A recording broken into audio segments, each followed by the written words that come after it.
Happy Friday, everyone. Welcome into another edition of Final Whistle. As always, I'm your host, Blaine Spencer. Today, we're going to be recapping Thursday Night Football where the Colts took down the Tennessee Titans. We're going to give a little bit of a live update. That's what's going on in the Masters down in Augusta, Georgia, as well as then giving you a little bit of a boxing preview of a very interesting title fight that will be happening tomorrow night. With Terrence Crawford getting back into the ring, who is unbeaten, trying to defend his belt. And then lastly, as always, I will give you my lock it in picks. Again, I went 6-0 last week, so listen carefully. I'm gonna make you guys some money this weekend again as well. So let's just give you a little bit of a recap that is going on through Thursday Night Football. As I just mentioned, the Indianapolis Colts took down the Tennessee Titans 34-17 last night.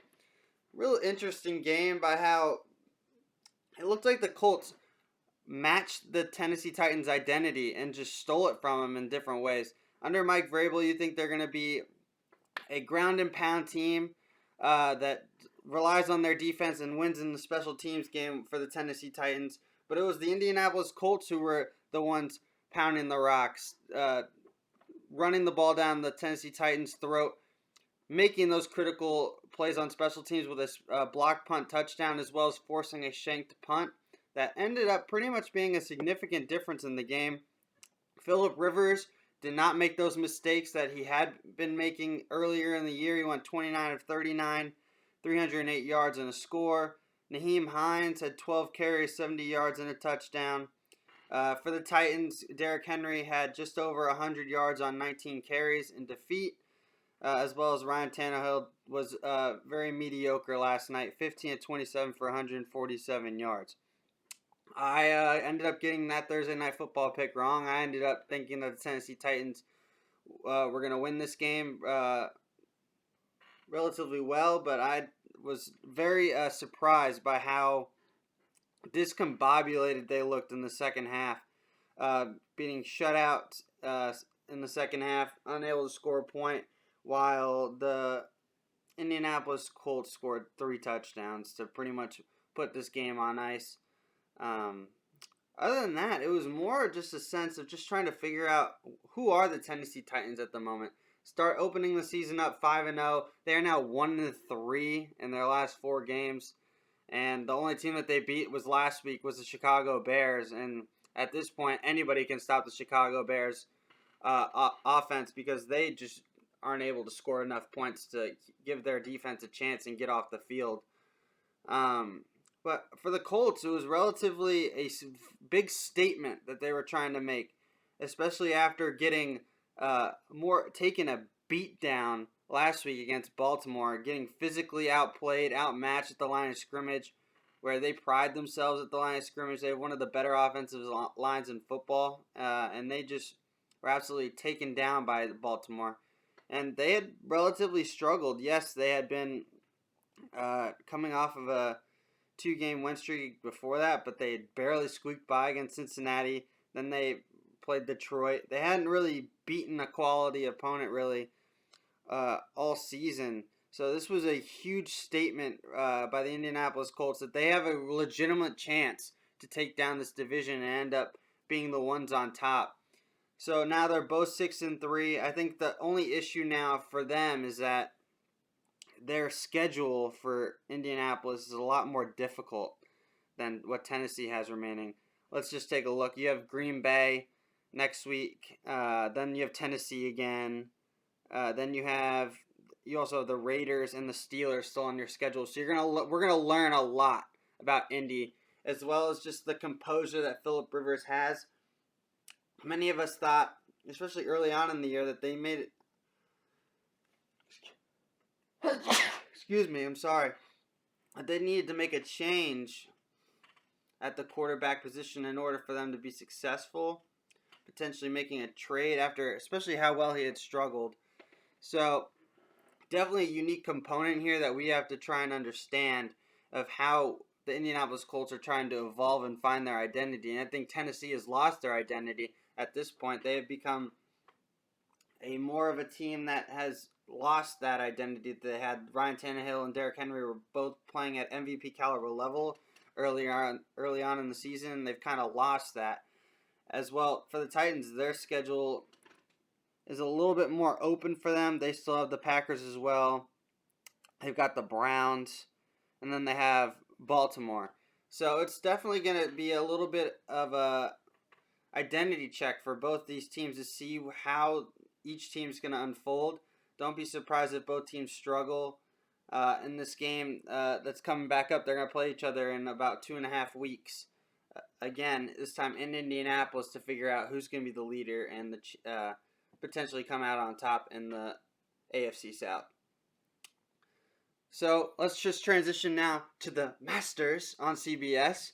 That's what I call my buddies like to say, the Masters on CBS, and their little golf voice. So we're gonna give you a little bit of a live update of what's going on. After round 1 concluded this morning due to weather delay yesterday of 3 hours, most of the afternoon groups were unable to finish. But after round 1, you had a 3-way tie at the top between England's Paul Casey, United States' Dustin Johnson, as well as South Africa's Dylan Fratelli. All three shot 7 under 65 with a rather interesting storyline was that Tiger Woods shot a 4 under 68. He was 4 under through 10 holes. What I was seeing was that a man that was locked in, he was not ready to yield that green jacket. He has a very good opportunity to potentially have a chance to win this week, when I thought a top 25 finish would be a very successful week for him, and he's thrown himself right into the mix already through day 1. That was tied his best round at a 68 for a first round ever at Augusta National. So he put himself right in the mix. He was locked in. Unfortunately, on his second 9 of the day, he couldn't really make any putts after being 4 under through 10 holes. But he gave himself all the opportunities. He left himself in the right spots. And in his interview, he noted that it's just him. When he shows up to Augusta, it's just different. He knows how to play the golf course. It's like basically the only major that plays the same venue year after year, because the U.S. Open, Open Championship, and PGA, they rotate through venues, so you're gonna have a different course every 4 or 5, and they don't come back for years, on 5 to 6 years at least. So this is a very interesting storyline. Tiger knows how to play the course. He's right there. But let's just give you a live update right now. Round 2 is underway at the moment at where we're recording today. At the moment, we have Dustin Johnson. He is already 1 under through 7, so he is your outright leader at 8 under. With a Justin Thomas tied for second at 7 with Sungjae Im of South Korea and Paul Casey at 7 under. Again, Paul Casey was in the morning group. He's not going to tee off till 2:29 Eastern, as well as some other big names that played well so far. Phil Mickelson opened up at a 3 under 69. He is now 1 under through 8. He's at 4 under par. But let's just give you a little bit of a recap of my 3 picks. Remember, on Tuesday I said Xander Schauffele, Jon Rahm, and Louis Oosthuizen. All 3, Jon Rahm and Louis Oosthuizen actually both played together. So that actually helped me out a little bit, and Xander also played extremely well. Schauffele shot at 5 under 67 yesterday. He won't be teeing off until 2:29 Eastern, as well as Jon Rahm shot a 3 under 69, and Louis Oosthuizen shot a 4 under 68. So all 3 of my picks are really in contention here. They will be in the afternoon slots, all 3 of them, as they were the morning groups yesterday. So they will probably most likely. Actually, they're not going to finish their rounds today. They'll have to get up early tomorrow to finish their second rounds. They'll probably be around their 11th or 12th hole, relatively, based off when their tee time is, when they'll be finishing. So hopefully, and as well as a Tiger Woods supporter, for all your Tiger Woods fans, you're going to be hoping that he's starting on 1 today. He started on the 10 yesterday. You want him to hopefully be through the 11th hole but when his round is over. So he's already through the 11th. Maybe if you get lucky, he can get through 12. And then he has the par 5 13th to start his day, which would be a very good omen for him to start his second round with 13. Then you have 14. Then you have the par 5 15th. So he has a very good chance if he's able to get through 10 or 11 holes, hopefully 11 or 12 holes, 10, 11, or 12 holes today. Your goal is to get him through 11, let him get through the difficult par 4, and then he's got the short par 3 12 to start his round tomorrow. Finish his round, tomorrow. So all in all, this is a great storyline. I think all three of my picks are right in the mix. If I'm still going to pick one, I'm going to stick with Xander as my top and then leave Jon Rahm and Louis second and third, respectively, how I laid it out on Tuesday. But Dustin Johnson, he finished, I think he was runner-up last week in Houston. So do not be surprised if he's going to have a chance. He was the runner-up last year to Tiger, finished second. So, and he looks great so far, especially after testing positive to COVID 3 or 4 weeks back. So, positive signs from Dustin Johnson. I love the 3 picks, but another storyline is John Augustine, the amateur. He is at -6, only 2 back so far. Real storyline here is that a potential amateur having a chance on going into the weekend, which would be a real great story for all you college golfers out there. But let's now we're going to transition to the boxing bout that's going to be taking place this weekend. Hold on, I just got to pull it up. Excuse me. But also, again, just to reiterate, you have Terrence Crawford taking the stage tomorrow night. He's taking on Kell Brock, who's from the other side of the pond, for the WBO welterweight title. It'll be on ESPN tomorrow night. Remember, it's going to be 12 rounds. Kell Brock, he was the former welterweight champion, and since has taken 2 losses. He actually tried to jump up a couple divisions to fight Triple G, who ended up taking him down, and then he ended up fighting again against another strong welterweight opponent that he ended up losing to. He was a rising star. But all in all, I have to think here, Terrence Crawford has a great jab. He's a very methodical fighter. In his last fight, he did take some punches, which was a little alarming for everyone to see that he looked a little bit more human than we usually had seen him. But still, just taking a glimpse here of what I think. I think Crawford's going to be dominant. I think he's going to be methodical. Brock does have a quality jab as well, but I think it's just going to be too much for him. He hasn't really been able to showcase his ability since his being the welterweight champ before Crawford ended up taking the belt. So, very unique component. Brock is known as a bigger welterweight, as many people have thought, as many people have said. So it's going to be a unique component of a bigger fighter down at weight. He said he's going to make weight no problem from what I've heard, but especially in this interview on First Take on ESPN. He's going to make weight. It's going to be a very interesting fight. But if I had to suggest, I'd take Crawford here. I'm going to like Crawford in a decision. I think you're going to see the best Terrence Crawford, a very methodical Terrence Crawford. I don't think in those later rounds Brock will be able to withstand the blows. But I also thought Lomachenko was going to beat Lopez, and Lopez was the very dominant fight in Lopez's favor over Lomachenko. But arguably, you have the pound-for-pound best fighter in Crawford, and you're going to see the very best of him. He's going to rise to the challenge, I think, after kind of almost like laying an egg and having to rally in his last fight. So take note there in the little boxing preview. Crawford is tomorrow night, and I expect big things as he's going to be taking on Kell Brock. Terrence Crawford in a decision. So lastly, let's just go into our little final segment, a little bit of a shorter episode today, but we're going to go into our lock it in picks. Remember, I went 6-0 last week, so right now I went 4-2, 2-4, 6-0. So if things are on my side, I won't be having a bad week this week, like I did in week 2. But still, overall, we're doing very well. That puts me at 12-6 on the year. Through these Friday editions of my Lock It In segment. but let's lock it in. Here we go. Starting off with college football, I've got some surprise picks here. I'm going to take a two top 20 teams that are actually getting points on that are road dogs. So first, you have Miami +2. I would love Miami here outright, number 9 team in the country. Yes, they did struggle last week against NC State, having to rally, but De'Ara King's an absolute stud.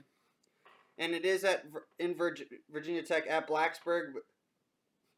Virginia Tech, they made me look good last week too. After I told you guys to take Liberty, who are now who was a top 25 team, now still a top 25 team in the country, upsetting Virginia Tech, and that was just a weird ending. If you don't remember, Virginia Tech ended up blocking a kick, returning it for a score, but that was null and voided due to Coach Justin Fuente taking a timeout there.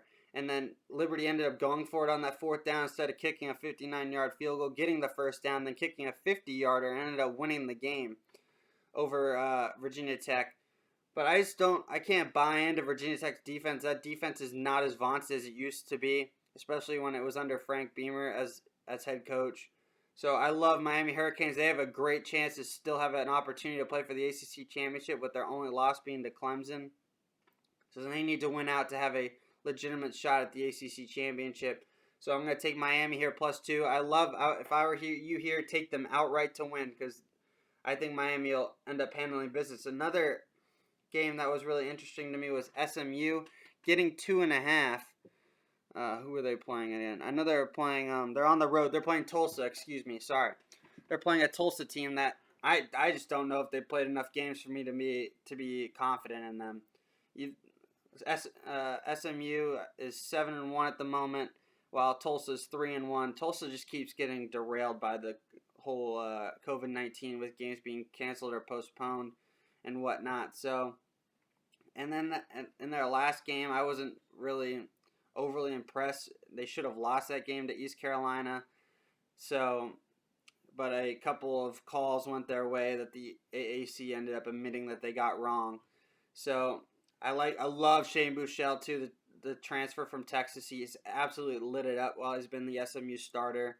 I think this is a great opportunity for SMU too, especially after being humiliated by Cincinnati a couple weeks ago. This is a true statement game for them to try and give them an opportunity to potentially sneak back into the AAC championship conversation. So I love the SMU Mustangs +2.5 again here. Another road dog. Take them. Take them to win outright. I think the Mustangs will be able to handle business. I'm not sold on Tulsa, as well as Zach Smith, the Baylor transfer, who's been the Tulsa starter for the past couple seasons. He's just too inconsistent for me. He's got all the arm talent in the world, but he can't get that accuracy in full focused enough for me to believe in them. So again, I got Miami +2, SMU +2.5. I'm going to stay in the American Conference here as well. I love Houston -13.5. They are playing South Florida, and they're playing. This is 13.5. You can't tell me that Houston can't beat South Florida by 2 touchdowns at the moment. I mean, yes, Houston did lose last week, relatively easily, but still, you're playing hands down, arguably one of the worst teams in college football in South Florida. They just can't get themselves together. Their only win is against the Citadel, and that was just a wash of a game, and they didn't even look impressive in that victory against the Citadel. So I like Houston here. Yes, they did lose last week, but their offense is high flying. I like their quarterback. They also have a stud on the outside of Marquez Stevenson. If you watch him this weekend, because he's going to put up huge numbers against this South Florida defense. So I'm not surprised here. Yes, it's been a struggle. They lost by 28 points last week to Cincinnati, number 6 Cincinnati, but this will be a wake-up call for them. They need to get back into gear here for the Houston Cougars, especially they didn't get to play. They had a lot of a later start. They're 2-3 at the moment, but they also had the later start because they had like 3 or 4 cancellations to start their year due to COVID, and they're still trying to figure things out for them. They're on a 2-game losing streak, but I think they're going to handle business to rally here and win by easily 2 scores. And the point differential from USF, they're only scoring 20 points a game and they're giving up 35. So right there alone, you're already on 2. That's over 14-point margin. So take the Houston Cougars. So those are my 3 college football picks. I like Miami +2, SMU +2.5, and Houston -13.5. So for the Miami and SMU, I'd actually take them to win outright because those are better odds for you as they're underdogs on the road. And then take Houston on the spread. I would parlay those 3 most likely together. So let's transition now to the NFL. We have Tampa Bay -5.5 versus Carolina. Yes, the Tampa Bay Bucks were absolutely humiliated last week against New Orleans. We mentioned it on Tuesday, getting absolutely slammed. But I think this is a huge comeback game that the Tampa Bay Bucks need to show that they are still able to bounce back. And Tom Brady's teams are always known to come out the next week after a loss with some true purpose and have that winning mentality and come out victorious. They're playing a Carolina team that is extremely inconsistent on my part. Yes, they were very competitive last week against Kansas City, but I just don't know. Christian McCaffrey supposedly is doubtful for Sunday. So if McCaffrey can't play, 5.5 is a lock in my opinion. Take the Tampa Bay Bucks. Brady will have a good day. Carolina's defense is very suspect, and you might see you're going to see the Tampa Bay Bucks offense finally start clicking with all these pieces playing at the same time with Godwin, Antonio Brown, Mike Evans, and so forth, and Gronk. And you'll see a very dominant Tampa Bay team, I think, this week, especially with McCaffrey unlikely to play. So secondly, we're going to go with Buffalo +2.5 versus Arizona. Again, another small spread enough at that point. I would take them to win outright. They're playing Arizona. Arizona was a little bit alarming to me this past week, losing to Miami. They showed that their defense is a little bit more suspect than I had actually realized. So, losing to Miami. And Cliff Kingsbury keeps making some questionable calls. They ended up trying to kick a field goal late in the game, like on a second down when they could have tried to win the game. Kyler Murray ended up going to his coach and said, "You're going to leave next time. Leave the ball in my hands, and we'll end up trying to win the game." But I think Kingsbury, they're a work in progress. Arizona, they're not this year. They're 1 year away, in my opinion. And Buffalo has showcased, especially after beating Seattle last week, that they're a team that's a legitimate contender in the AFC to potentially take down the Kansas City Chiefs. So I like Buffalo here, +2.5. Josh Allen will have a huge day, especially with Arizona's suspect defense. I think he's going to put up big numbers. So watch out for them. Watch out for a big day from Stephon Diggs. He's going to probably be matched up with Patrick Peterson all day long. Patrick Peterson has not looked as solid as we had hoped this year. So Buffalo there, +2.5. My last pick for the NFL, I have Philadelphia Eagles -3.5 at the New York Giants. Yes, their last meeting was a little bit of a weird game, but I think Philadelphia's coming off of a bye. The Giants are coming off of a victory against Washington where they easily should have lost, but Washington turned the ball over 4 times, and that was the difference of the game. If you don't turn the ball over 4 times, you win. For Washington, anyway, they only lost by 1 score. So I think I like the Eagles here. Carson Wentz is going to have to. He'll have a decent day, especially against this Giants defense. I just don't believe in New York, and they're still trying to figure out who they are. Yes, they'll play hard, and this game will be competitive, but -3.5 for the Eagles. I'd take the Eagles in a heartbeat there.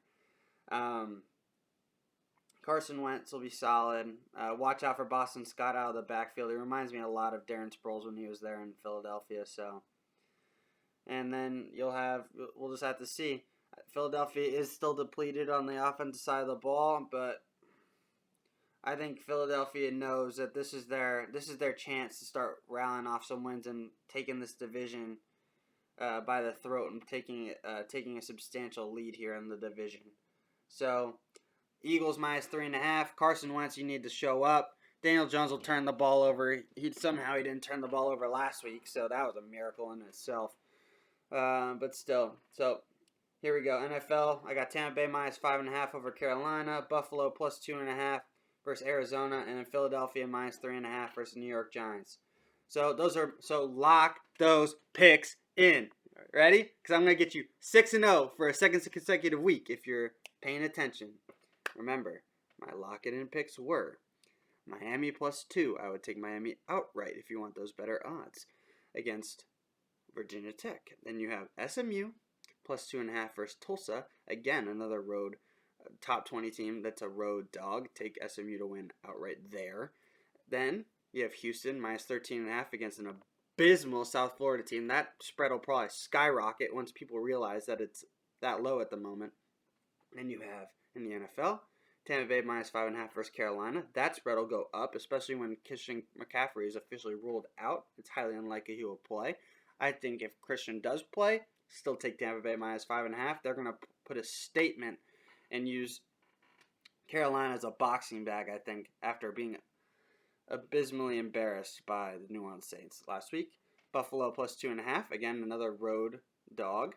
Take them to win outright at a +2.5 spread against Arizona. Arizona showed some vulnerability, especially on the defense side of the ball. That's a little alarming to me. So take Buffalo there. Buffalo is also known to creating a lot of turnovers and getting short fields to their offense. So like them there. Then you have Philadelphia -3.5 on the road at New York. New York is just not a good football team, and they're both wins against the Washington football team. So that's in and in itself. So take the Eagles there -3.5. But you might see, interesting enough in that Eagles game, you might see a package of Jalen Hurts, especially if Carson struggles early. But there you go. Those are my segments for today. Remember, my Masters picks are right there. Tune in to watch the Masters. I'll give you a recap of that on Tuesday of who the champion was and how my picks did. I'll recap my lock-it-in picks early on. Again, Terrence Crawford fight this Saturday. Take him to win by decision. I don't think he's going to end up getting a knockout there. And then again, my lock it in segment. We're going to get you some money this weekend. All right, everyone. Enjoy your weekend. Happy Friday. This was another edition of Final Whistle by yours truly, Blaine Spencer. Have a great day.